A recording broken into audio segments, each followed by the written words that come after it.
This episode's going to be kind of a grab bag of things. Maybe no. And just all right. So the front end is cleaned up.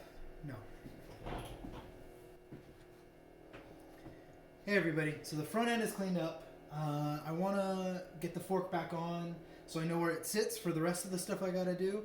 And I think to do that I got to paint it. So this episode is going to be kind of a grab bag of things that are going on in the front of the bike. Highway pegs got to come off. I got to do some bondo, some sanding, painting, and yeah. So we're going to just kind of go at it and see what comes up this episode.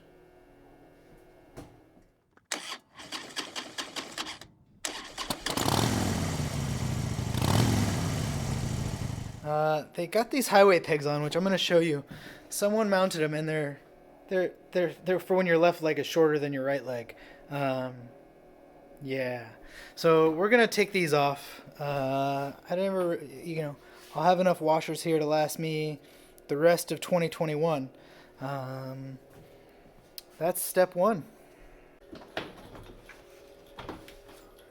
Luckily, with these, they at least used all metric bolts. So I don't have to use 4 different wrenches to get all this stuff off, which is great when it comes to stuff like this. Usually you end up getting a bike and it's got like 18 bolts on there. Some are metric, some are imperial. You got some 1/2 inch mixed with 3/4 inch for whatever reason, because that's what they had in the bottom of their bin. Here we go. Oh God. How do you get your hands in here? Oh, that one's bent. Well, that's not going to work.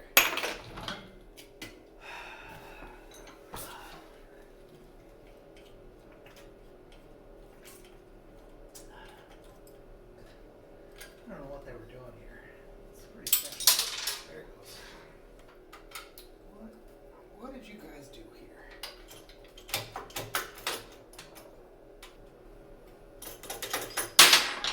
That works.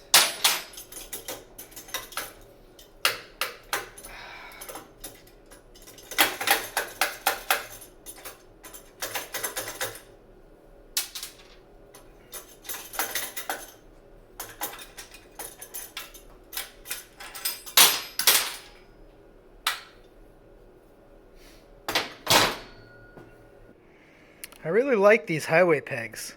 I wish I could use them again, but I don't think they're gonna work with what I got planned. But look at all these washers.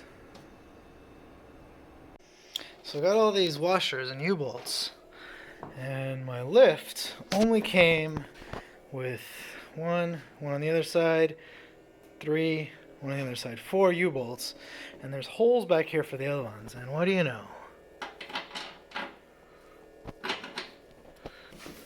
So I put some washers on, or nuts on, backed them all the way down, put some washers on top, and voila.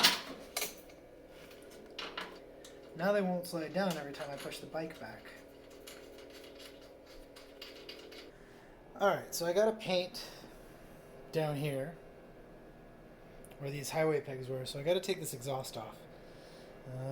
Someone really smart, me, put some exhaust mounts down here under this, so it's gonna take a minute.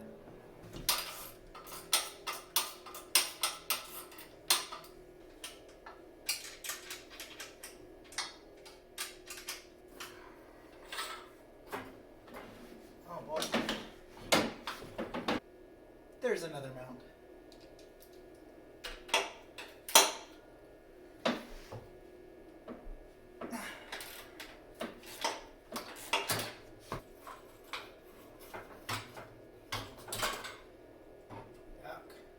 Gross.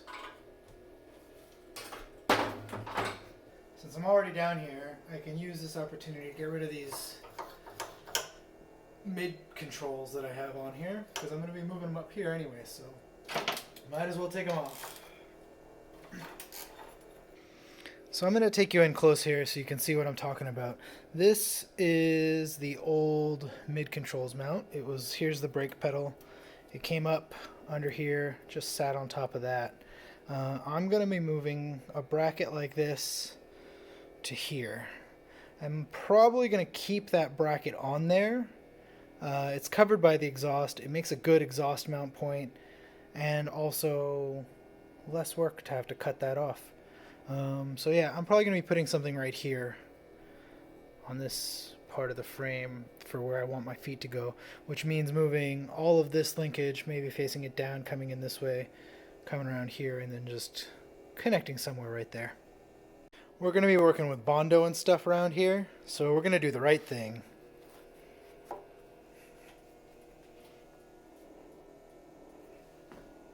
I'm not much of a paint guy, so bondo?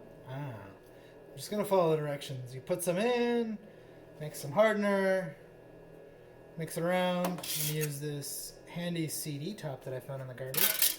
And I think I'm going to spread it with this box. So it says massage the hardener.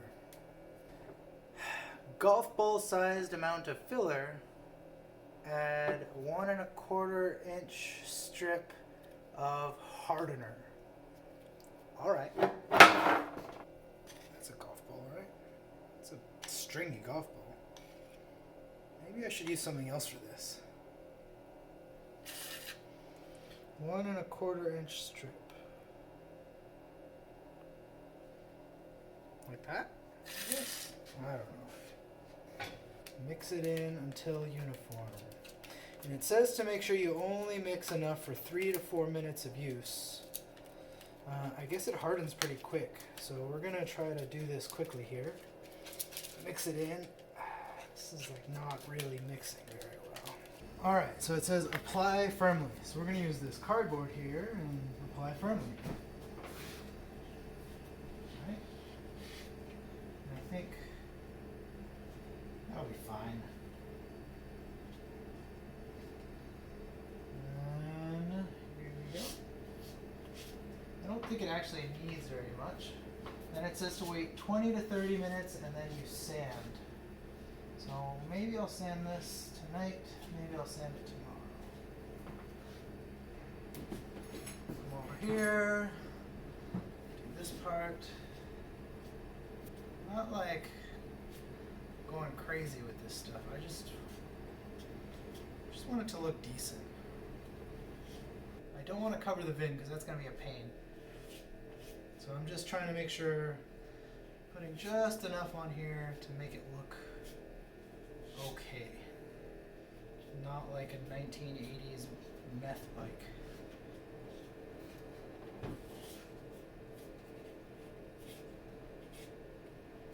I really don't like bondo work, so I'm not trying to make this be more difficult than it needs to be.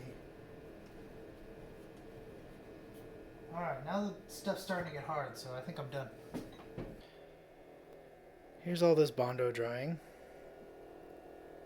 I'm going to take these motor mount brackets off now, so that way when I'm sanding it's a little bit easier, and also I need to sandblast these, and I'm going to repaint them black. I figure if I'm already here and doing things, and also this is probably fine, right?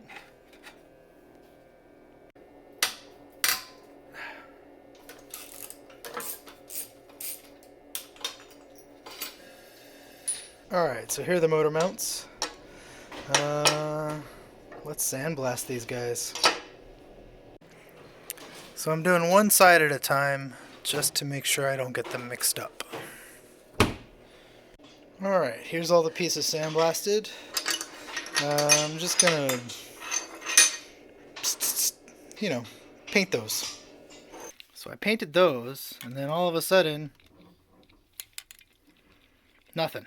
So, round 2.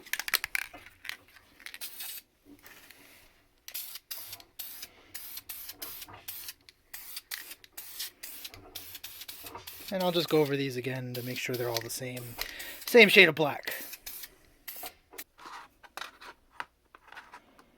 High quality paint jobs here.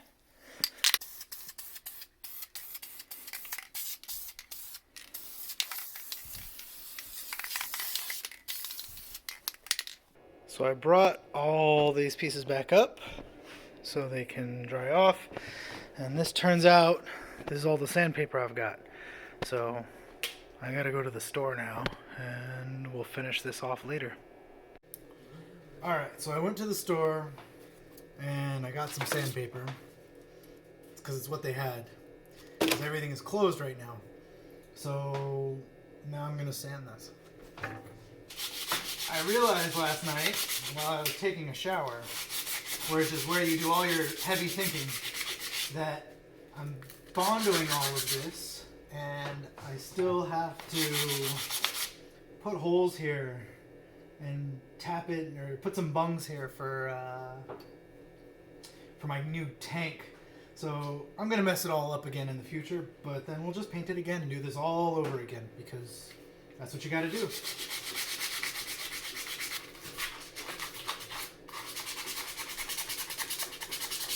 Alright, so I used this bigger file to knock down some of the spots where I'm not very good at applying it. I don't know if it's the right way to do it, but it's what I'm doing, so that's how I'm doing it. Then, once I knock it down, I go with the sandpaper, and I try to cover up the motor a bit with, you know, my expensive drop cloth here, just to try to keep the dust to a minimum. And then I gotta figure out how to clean it all up later. I'm sure there's better ways of doing this. I've done this like maybe 3 times in my whole life, so you know, I'm definitely like a professional now.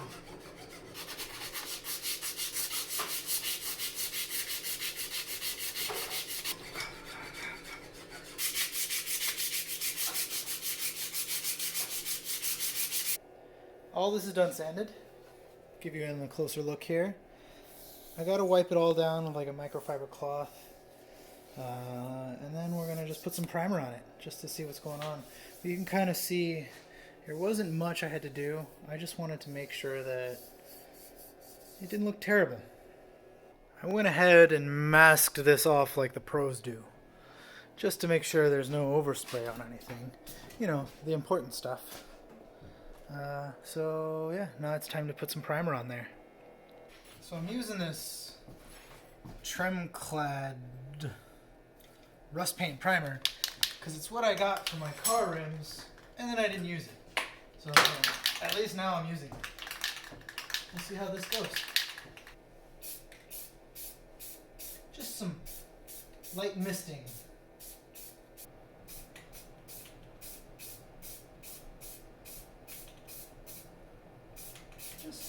I'm sure this is going to smell great in here. We got a lot of ventilation. We have no fans. We don't have no windows. Oh yeah, it stinks in here. I think I gotta open a door.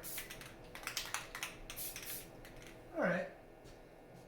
So this isn't the worst. You know, it's there. These are the original welds.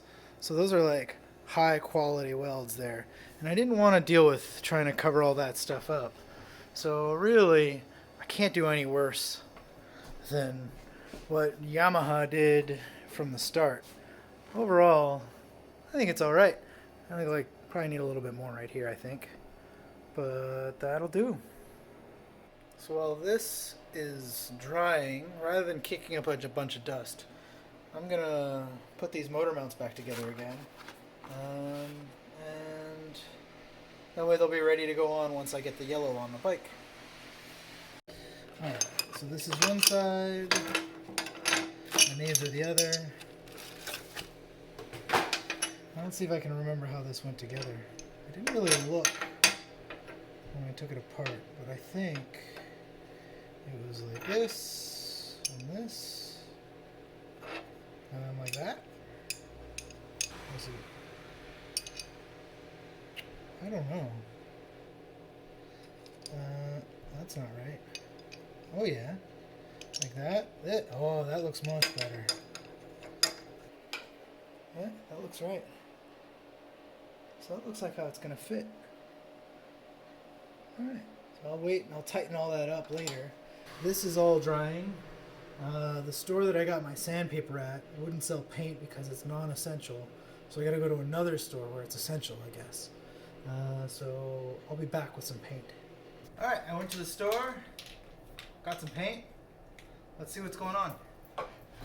Hopefully this is a close match, because this is what color it's going to be.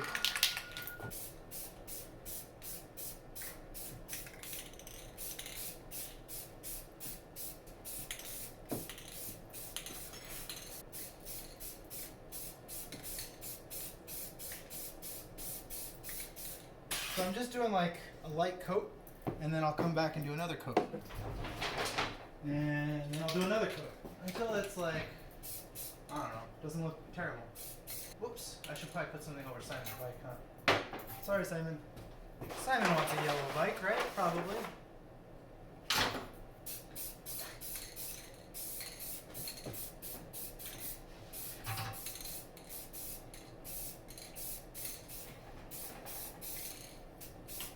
Alright, let's let that dry. I'm probably gonna have to air out the shop a little bit now.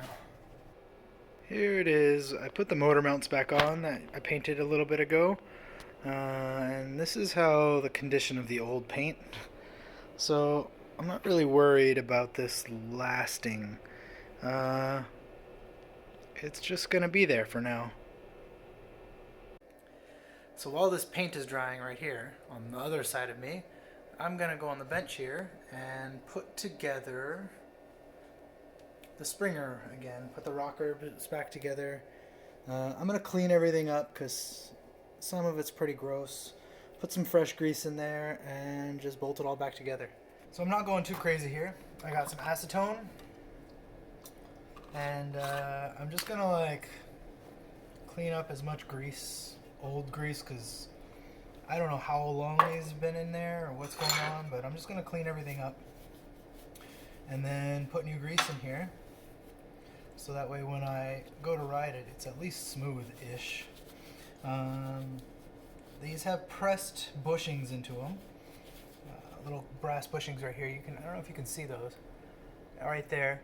I'll probably end up replacing them one day, but for right now, I just want to get it back together so I can get the general seating or the general stance on it. It looks like this has got some really like gnarly grease in there, so it's gonna scrape that stuff off. Gross. It looks like someone replaced these bushings pretty recently, actually. They're not showing much signs of wear. These, however, are pretty bad. I'll have to have someone make me some of those within the next year or so. Or I'll put them on the lathe and make some on the lathe. But for right now, we're just tossing everything together. It was pretty dry and crusty, and I've been riding it for the season just to make sure everything worked right. I've been trying to keep this bike on the road as much as possible, and really just like riding it and then fixing something, and then riding it and then fixing something, without really going too crazy and doing pulling the motor and everything to get it all overhauled. I had to redo all the wiring when I first got it because it just didn't work. So I pulled everything out. I actually bought a wiring harness from someone, and it didn't work at all. So I ended up pulling everything off and just rewiring it. It ended up being a lot faster and easier that way. It was about a day's worth of work. But these bikes are really simple to rewire, so. And I don't have any kind of like formal training or anything. I just looked at some diagrams and connected everything. So that's cleaned up. This in here is pretty good. So now I'm going to clean up these guys. I'm probably going to take it over to the bench grinder and clean up the threads, so that way I'm not fighting that.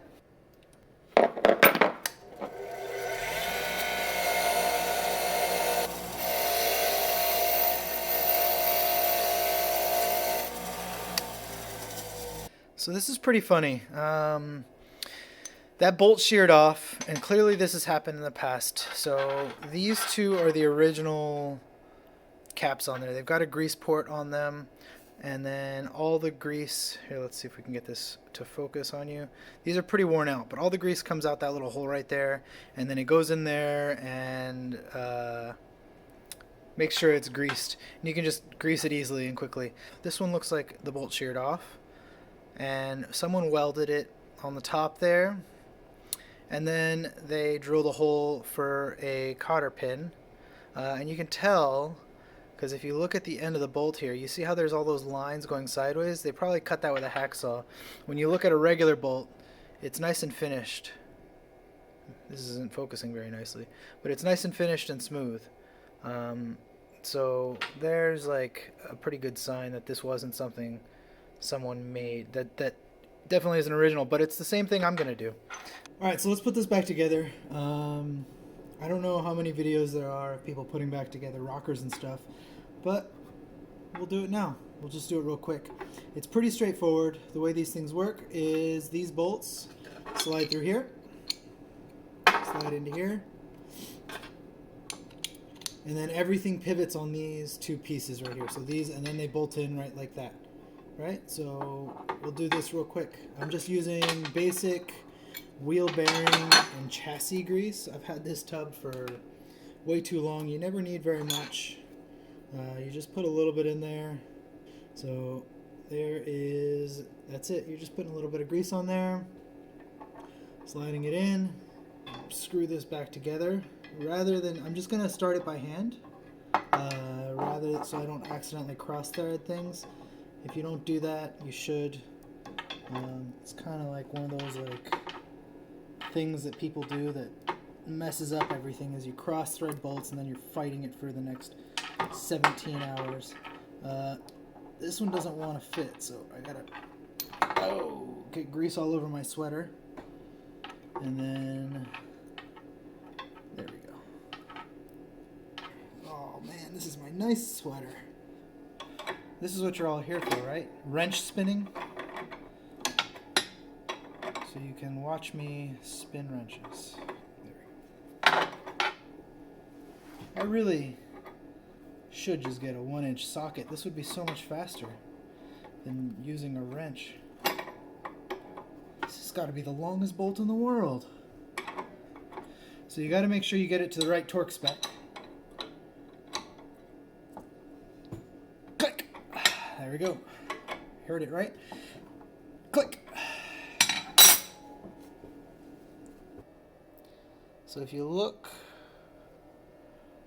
right there, you can see that hole. That's where the cotter pin goes. And that keeps the bolt from backing out, or all the way if it does back out. And then you do the same thing on the other side. Oh yeah, grease is good for you. A little bit of grease on your snacks is it's totally fine. Helps build up the immune system. I'm sure everything will be fine.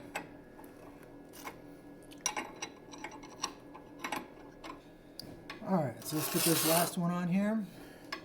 So this is exactly what I don't want to do, is I don't want to have another kind of wrench I need to have in my toolkit for when inevitably something goes wrong on the side of the road.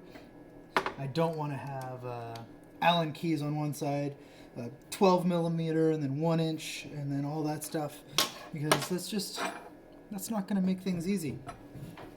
There it is. That's the original style. This is the one that someone else made, and I'm going to do the same thing on the other side. It's all put together. It pivots like this. Whoop, whoop, whoop, whoop. This stays fixed, and then on the top this has the springs on it. So that's where your suspension and travel comes in. And I'll show you again. The cotter pin goes right there. And there we go. That's a rebuilt fork. Alright, so I got one more thing I'm working on here. I got this head tube badge here from Open Road Designs. He's a Montreal guy, does some engraving and stuff. And this is a cast piece that he made. And so I'm gonna stick it on the front here, and I'm gonna show you how we're gonna do that. So I did the right thing, and I waited for the paint to dry, which can be seen by my fingerprints everywhere. And I just stuck this into the paint to hold it in place. And I'm gonna mark with a little point. Anything will work.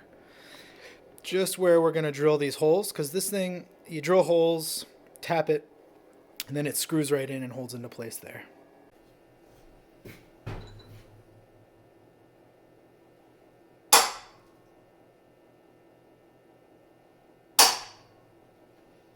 That'll work. So this calls for an M3 little bolt that goes in there. So it says to drill it out to 3/30 seconds. That sounds good.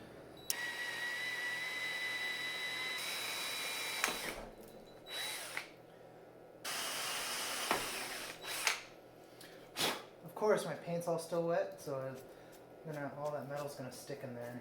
That's gonna be good, right? Patina. That's what it's called, patina. So I'm just gonna tap this hole. And you always gotta be careful with these little taps to make sure you're not putting too much pressure on them. And you're just going gentle and smooth. There we go. Back it in, back it out. Go in, go out.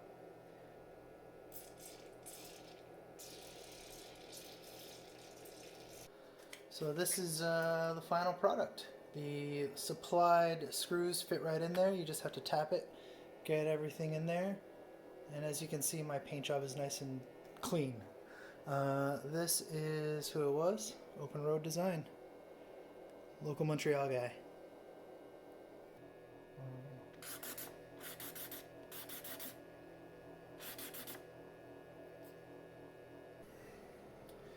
So that's everything. That's everything for this episode. We did a lot of stuff, took the fork off. I'm going to put this fork back on. You don't need to watch me do that. And then we're going to work on some other stuff next episode. Thanks for watching. Let me know what you want to see, and I don't know, subscribe to the channel and you'll get notified when new videos come up, I guess. Thanks.